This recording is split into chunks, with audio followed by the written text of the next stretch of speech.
Sung só se importa com duas coisas: proteger sua família e ficar mais forte. Mas e se eu te contar que ele teve a oportunidade de fazer os dois ao mesmo tempo? Em uma certa situação, Sung teve a chance de salvar sua mãe de sua doença, mas para fazer isso, ele precisaria derrotar um inimigo muito poderoso, ficando assim mais forte no processo. Parece que a situação foi um jackpot para ele, juntando o útil ao agradável. E pois bem, vamos falar sobre como Sung Jin-woo derrotou o Rei Demônio para salvar sua mãe e ainda conseguir uma gatinha demônio no processo. Eu sou o Diogo, dono do canal Grid Animes, e já te convido a se inscrever aqui no canal se você não for inscrito ainda, porque eu tenho muito vídeo insano de solo leveling aqui e você está perdendo tempo por não acompanhar. Deixa o likezão também para apoiar o vídeo, e agora vamos para o Sung conquistando o inferno.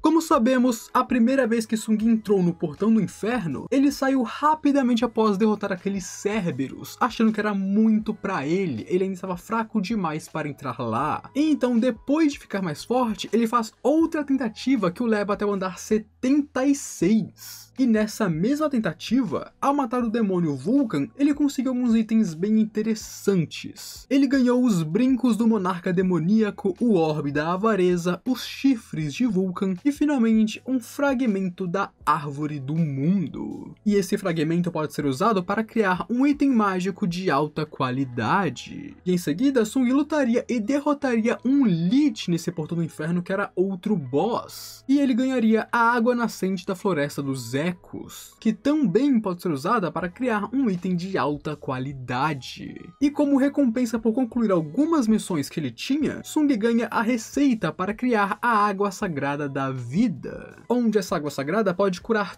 todas as doenças, segundo sua descrição. E ele pensa que ela poderia talvez curar sua mãe, e decide que vai continuar subindo para criar ela. O problema é que o último item que estava faltando era o sangue do Rei Demônio, que provavelmente estava no topo dessa torre, digamos assim, né? Porque embora esse portão seja igual a uma torre que é em andares, ele também é grandão, né? Então é tipo uma torre ao mesmo tempo que não é uma torre. Mas o Rei Demônio estava lá em cima. E assim, mais tarde, quando ele oficialmente se torna um Rank S, ele decide voltar para o portão do inferno e o enfrentar novamente. Agora, mais forte e com um exército melhor também. Até mesmo itens especiais de resistência ele conseguiu para uma preparação mais completa e ter certeza que ele vai conseguir o que quer. E em sua terceira tentativa, de início Sung não precisou fazer literalmente nada. Suas sombras sozinhas foram esmagando os demônios e limpando o caminho para ele, principalmente Tusk com o orbe da avareza. Suas magias ficaram muito mais poderosas, ele ficou um monstro. E a maneira como ele usou suas sombras aqui foi dividir elas em 6 times, para que eles explorassem e achassem os passes para os próximos andares, de maneira rápida e eficiente. E isso avançou as coisas rapidamente até ele chegar no andar 80, onde aqui suas sombras começaram a ser caçadas. E quando Sung foi atrás de ver quem causou isso, ele descobre demônios nobres, e assim ele vai até eles para lidar com a situação. Rapidamente ele lida com os cavaleiros, e ao chegar no nobre, que estava tremendo de medo, o demônio se rende antes que Sung pudesse o finalizar rapidamente, onde descobrimos que era uma demônio nobre e ela pediria para ser poupada, dizendo que eles só atacaram Sung porque não podiam deixar um merda, quer dizer, este nobre caçador, ficar matando todos os demônios livremente assim. Afinal, ele estava literalmente limpando os demônios ali. E ela se mostra ser completamente sem vergonha quando Sung olha para o lado e ela ataca ele após pedir clemência, apenas para então ele se defender e então ela se humilhar mais ainda pedindo por piedade, onde Sung pediria para ela a permissão de entrada para o próximo nível, e ela diz que está com seu clã, que está o guardando, o que explica porque Sung passou tanto tempo procurando por ela e não encontrou. Agora clãs demoníacos guardarão as passagens. Ela, que se chama Ezio, diz que sabe onde todas as passagens estão, e se ele garantir sua segurança, ela vai as encontrar para ele e o ajudar com isso. E Sung se aproximaria para perguntar se ele pode confiar nela, o que a deixa toda corada e envergonhada, até que ele liberou sua sede de sangue para deixar claro que não está brincando, fazendo ela entender que ela não deveria atacar ele novamente, porque ele não vai tolerar isso. E então Sung pergunta quem são eles, os demônios no caso, onde Ezio se apresenta dizendo que ela é a filha mais velha do clã Hajiru, um dos clãs demoníacos. Mas não é isso que Sung queria saber. Ele está perguntando sobre a voz dentro de sua cabeça, dizendo para matar humanos, mas Ezio diz que não escuta essa voz. Não, ela escuta outra, que a diz para proteger o lugar onde ela está atualmente. Os monstros nesse portão são diferentes dos monstros de portões comuns, porque esse portão é criado pelo sistema e não naturalmente. Onde ela diz que ela escuta essa voz desde que ela e os outros demônios acordaram nesse lugar, chocando Sung que eles não são dali originalmente. Os demônios viviam no reino demoníaco, mas um dia eles apareceram ali do nada, o que foi, é claro, uma grande surpresa para eles, onde mesmo quando estavam no reino demoníaco, eles estavam se preparando para uma guerra. Porém, antes que ela falasse mais, ela começou a bugar como os outros monstros, mostrando que esse era o limite do que o sistema iria permitir que Sung ouvisse, então ela desmaia. E assim, quando Ezio acorda, ela leva Sung diretamente para o castelo e seu pai, onde só de olhar para Sung o velho fica aterrorizado, conseguindo ver as sombras nos pés dele, sabendo que tem um exército ao lado do homem que está em sua frente. Mas Sung diz que prometeu sair dali rapidamente após pegar a permissão de entrada, sem causar problemas. Porém, agora ele tem outro pedido, que é pegar Ezio emprestada um pouco, já que ela sabe onde as outras passagens estão, e ele precisa delas para continuar subindo. E assim, após alguma conversa e o jantar, Sung e Ezio partem para continuar a sua escalada, onde ele dizer que ele vai proteger ela e que é para ela não lutar, a deixa toda coradinha. E sim, a Ezio está caindo fortemente pelo Sung. Sério, a Ezio é best girl, foi mal, Shahin, você não é tão boa quanto ela. E enquanto a Ezio se preparou para negociar com os outros demônios para conseguir os passes, para Sung isso é muito mais simples. Simplesmente os aniquile, os destrua e varra eles do mapa. Ele simplesmente saiu conquistando os castelos e conseguindo os passes à força. Isso porque o clã Hajiru era o mais fraco dentre os clãs, então os outros demônios não deveriam escutar eles, não tem por que eles escutarem eles. Então é muito mais fácil só arrasar eles de uma vez por todas. E no processo, o Hades será o primeiro clã dos demônios. E sim, Sung chamou os Hajiru de Hades, onde Hades, se você não sabe, é um vegetal. Onde quando ela pergunta por que Sung está cuidando de seu clã, ele diz que é porque ele pegou um gosto por ela. E claro, ele não fala romanticamente, ele vê ela de maneira muito parecida com o Jin-Woo, porém ela ainda ficou corada por causa disso. E assim, os dois juntos continuam subindo até o andar 98, destruindo todos os clãs do processo, onde aqui, sabendo que em seguida viria uma grande luta contra o Rei Demônio, Sung diz que Ezio pode ir embora, ela pode voltar para sua casa e ficar tranquila, porque daqui pra frente vai ser bem perigoso. Mas ela diz que não vai, ela quer ir com ele e presenciar o que tem ali, e claro, ver até onde ele pode chegar, ver a conquista de Sung. Mas no caso é apenas que ela não quer sair do lado dele por enquanto. E com isso chegamos ao andar 100 e Sung vai lutar contra Baran, o Rei Demônio. E já de início Sung o reconhece como uma força formidável, se perguntando se ele vai ser capaz de derrotar esse monstro em sua frente, onde Ezio ficou paralisada apenas de sentir a sede de sangue de Baran, com essa sendo a primeira vez que ela conhece, que ela vê o Rei Demônio. E além do próprio rei, ele está montado em um wyvern chamado Kaiselin, que será, é claro, outra dor de cabeça para o Sung por enquanto. Mas isso fica para depois, já que Baran já começou sua jogada com sua habilidade Exército do Inferno, convocando portões de onde soldados demônios começaram a sair em direção ao Sung, chamando seu exército para lutar contra seu oponente. E quando o exército começa a atacar Sung, ele fica parado esperando o momento certo. E quando chega esse momento,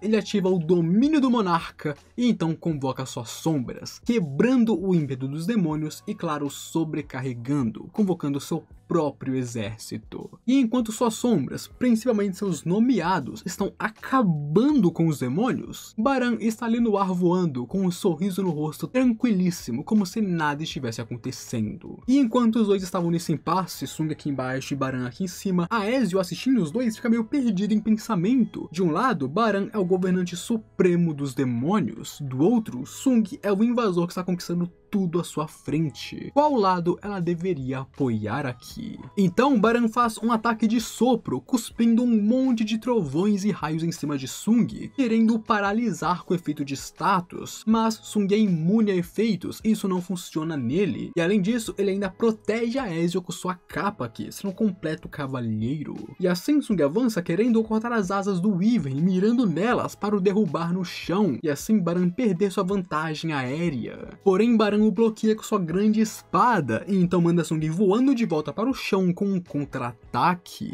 apenas para seguir com outra respiração monstruosa, forçando Sung a começar a desviar em alta velocidade para não ser pego nela, até porque Baran é muito rápido e consegue acompanhar a velocidade de Sung. Então Tusk com sua magia pega Baran de surpresa, rivalizando seu cuspe de raios e destruindo uma das asas do Wyvern, os derrubando com sucesso no chão, e o Tusk aqui foi um suporte perfeito. E agora a real batalha vai começar, com Sung dizendo que estava cansado de precisar olhar para cima. Porém, Baran não pode ser subestimado apenas por estar no chão, principalmente porque além da baita ameaça que ele é sozinho, as sombras de Sung estão gastando muita mana dele, porque os demônios estão obviamente quebrando elas consistentemente. Então Sung corre o perigo de ficar sem mana durante a batalha e isso seria muito perigoso para ele. E Baran então usa seu sopro novamente, onde Tusk usaria sua magia para tancar com uma barreira. Porém, como eu disse, a mana de Sung está baixando rapidamente e ele entende que precisa finalizar isso logo. O problema é que Baran é muito forte. Mesmo com Iron atacando com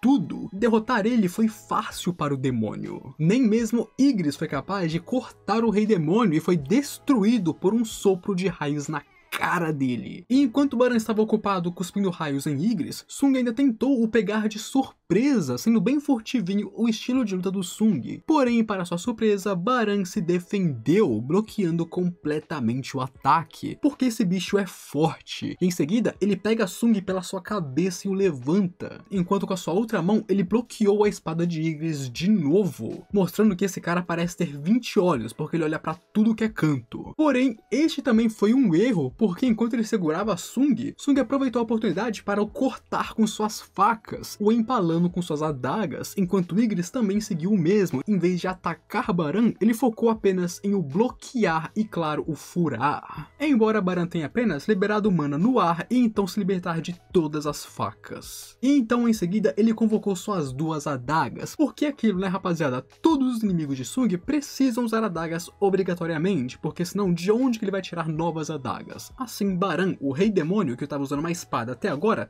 também tem adagas. E os dois então começam a se enfrentarem um confronto direto com facas, se defendendo e atacando freneticamente, até que Baran decidiu usar um sopro bem na cara de Sung, o forçando a se defender com suas facas, porém pagando o preço que foi perder o controle delas e ficando aberto, que é o que o Rei Demônio queria. Assim, Baran ataca a abertura de Sung, forçando Sung a usar suas mãos para segurar os braços do demônio e se defender. Porém, por causa disso, ele estava aberto para outro ataque de sopro, o que fez Sung começar a se desesperar um pouco aqui. Mas é quando Ezio joga sua espada na cabeça de Baran para desviar sua atenção dele, e assim ela deu para Sung a maior oportunidade de toda a luta, porque Sung então concentra tudo o que ele possuía em suas mãos, usando o toque do dominador, e então arranca os braços de Baran.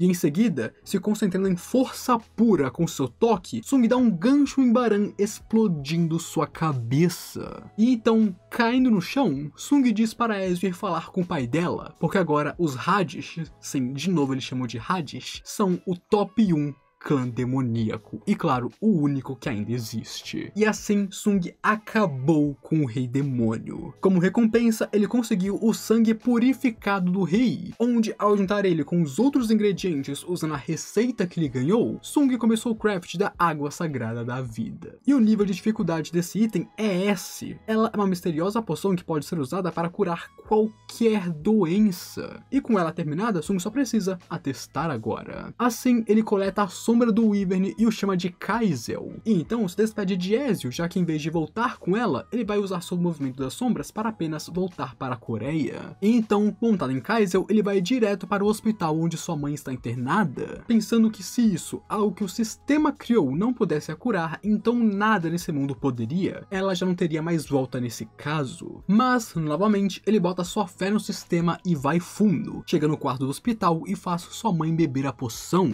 estando muito nervoso por sinal. E assim, a cor da pele de sua mãe começa a voltar, e até mesmo a aparência esquelética dela começa a se recuperar, ganhando músculos e, claro, gordura. Então, a mãe de Sung acorda, perguntando se ele era Sung e há quanto tempo ela estava dormindo. Ele diz que foram 4 anos, e ela pergunta como que estava a Jin-Ah, o que ele responde que estava bem, e ela agradece seu filho, que cumpriu sua promessa de cuidar de sua irmã mais nova. E então, Sung começa a chorar, meus amigos, porque aqui, Sung Jin-woo salvou sua família. Agora eu quero que você comente aqui embaixo o que você achou disso, seja o Sung salvando sua mãe de maneira lindíssima, ou é claro, ele derrotando o Rei Demônio com aquele gancho explodindo na cabeça dele que foi insano, molecote. Comenta aí o que você achou, que eu quero saber. E com o Sung salvando sua mãe, só falta ele conhecer seu pai novamente, o que eu explico um pouco nesse vídeo e falo sobre o que aconteceu com ele, então assiste aí que está insano. Não se esqueça, é claro, de se inscrever no canal para me apoiar, e um grande obrigado aos membros por todo o apoio e ajuda que vocês me dão ao assinarem o conteúdo. Muito obrigado e agora eu fui.